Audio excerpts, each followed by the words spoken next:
So today we'll see traditional approach. What is the context? When you look at capital structure, there is a question arise. When you change the capital structure, whether it will have some impact on value of the firm or overall cost of capital of the company. So why we discuss this? Because finance management always look at increasing the value of shareholders, increasing the wealth of shareholders, those things. So we need to know whether this capital structure or change in capital structure has the capacity to influence value of the firm. Because by way of doing or by way of optimizing the capital structure, if you can increase the value, that is good.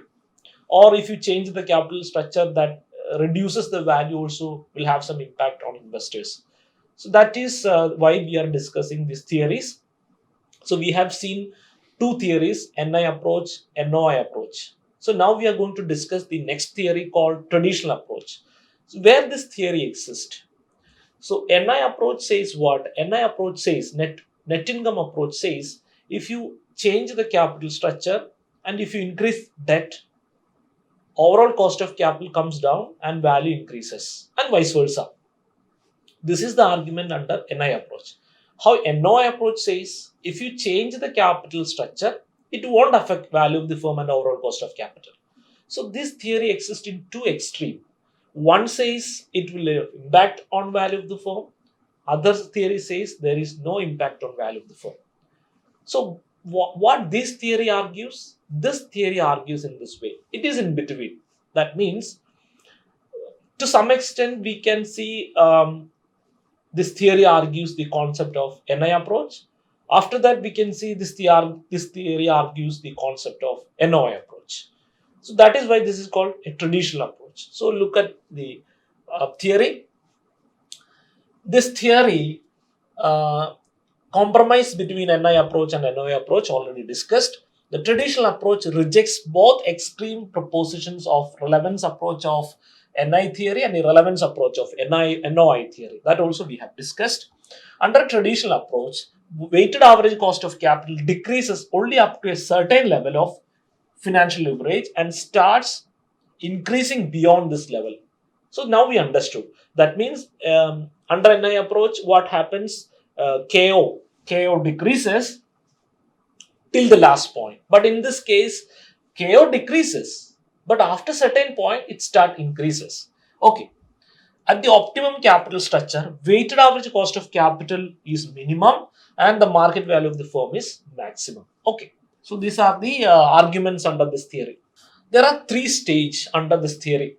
What are the three stages? The value of the firm may first increases with moderate leverage when weighted average cost of capital is decreasing. Stage 2, reach the maximum value when weighted average cost of capital is minimum, and then starts declining with higher financial leverage when weighted average cost of capital starts increasing. Okay, that we'll see. What are the assumptions under this approach? Cost of debt remains stable with an increase in the debt ratio to a certain limit, after which it begins to grow. The cost of debt, what is the nature of cost of debt under NI and NOI approach? Cost of debt remains constant at any level of debt. But under traditional approach, what this theory says? KD or cost of debt remains same to some stage. After certain level, it start increase. Why? Maybe because of a firm demanding more debt, or the financial stability of the company may be compromised if the company is having more debt. So automatically the financial institutions may charge more rate to their debt. So that may be the chance. Okay, anyway, this theory argues it like this. If you increase debt to certain limit, I mean after certain limit, it start increasing. Till then it will be same. Cost of equity remains stable or grows slightly with an increase in the debt ratio to a certain limit, after which it begins to grow rapidly. So in case of KE also in the beginning it will be stable, then it start increase, because when you increase the debt content, investors expect more return, So automatically KE also increases. Then if you increase debt again, then it starts increasing. It grows rapidly. Which one? KE. Okay. Weighted average cost of capital decreases to some degree with an increase in debt ratio and then begins to grow. So weighted average cost of capital also behave like this. That means in the initial stage it start declining because of lower cost of debt and higher cost of KE. If you increase debt because of cheaper source of debt, we can see a decreasing trend to KO. But after that point, KO also increases because KE and KD also increasing after that point. So automatically KO also increases. So that also make impact on value of the firm. Initially, we can see because of KO is decreasing, value increases. But when KO starts increasing, then value decreases. That phenomenon exists in traditional approach. Okay. Look at the graph of traditional approach. So this is KE, cost of equity, and this is overall cost of capital or weighted average cost of capital, and this is cost of debt. So look at the behavior of cost of equity. Cost of equity stable up to this level, then it start increasing, rapidly. This is the nature of KE. And what is happening to KD? This is the first time we are seeing KD increases. See, up to this level, KD is constant, then it starts increasing slowly. So what will be the impact on KO? KO will decrease to some level. Up to this level, KO decreases, then KO also increases. So which is the optimum level? Which means KO at lower level and value of the firm at higher level. This will be the optimum level of capital structure. So as a finance manager, according to this theory, we need to find this level, or we need to fix the capital structure in this particular region so that we can reduce the overall cost of capital and we can see the maximum value of the firm. Okay, so we'll look at the situation. So this is the different proportion of debt. That means zero debt, 10% use of debt as a percent of total capital. So look at this. This means zero debt, 10% debt, 20% debt, 30% debt, 40% debt, 50% debt, and 60% debt. That means what? We are increasing debt in capital structure. So look at cost of debt remains same, 6, 6, 6, 6. Then it increases to 9. Then after 50%, that means we are incorporating more debt in capital structure. So the level of, the cost of debt is 10% at higher level. Okay, from 6 to 9 to 10. Okay, what about the cost of equity? Cost of equity 10%, 10%, 10%, 10%. Then again it is increasing to 16%, then 20%, 24%. So in this particular context, we can see what is happening to value of the firm and overall cost of capital. So traditional approach explains in this context. That means what is the assumptions? What are the assumptions under traditional approach? KD increases after certain point. KE also increases after certain point. So overall cost of capital will be coming down to certain point. Then it start increasing.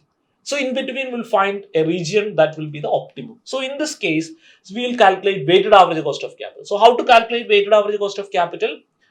This is the first time I'm explaining how to calculate weighted average cost of capital.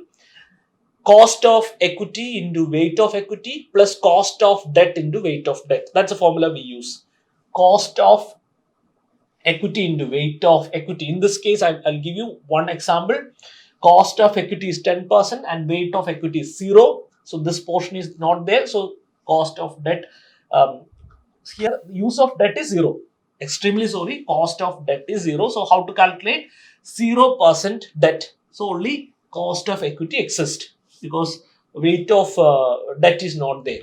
Okay, in this case, weight of debt is 10%. So 10% into 6 plus 90% into 10, because weight of equity will be 90% because debt we are using 10% in capital structure. The balance will be equity. So 90%. Here, what is the proportion? 20% debt, 80% equity. So weight of debt is 20%. So 20 into 6 plus 80 into 10. 30 into 6 plus 70 into 10. So that's a way how we can calculate weighted average cost of capital. So in that case, what would be the optimum level? See, This is the weighted average cost of capital. In the first case, we have already mentioned 10% because there is no debt. So what happens? It decreases to 9.6% when you increase debt. Again, it decreases to 9.2. Again, you increase to 20%. Then 8.8 when you use 30% debt. Then when you use 40% debt, what happens to cost? It increases to 12%.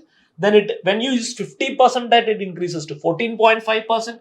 When you increase to 60% debt, then the cost of capital or overall cost of capital is 15.6%. So what is the conclusion? The conclusion is when you increase the debt in capital structure, to some extent it is decreasing, then after certain point it start increasing. It's proved in this particular context. So this theory explains like this. When you increase the debt in capital structure, it decreases first, then after certain point it increases. Why after certain point it increases? Because after certain point KD also increases, cost of debt increases, KE also increases. So that is why you can see the same reflection on value of the firm also. Okay, so under 30% debt we will fix as optimum capital structure. So there is a decision point here under traditional approach. We need to finalize the optimum capital structure where weighted average cost of capital as minimum and value as the maximum. Thank you.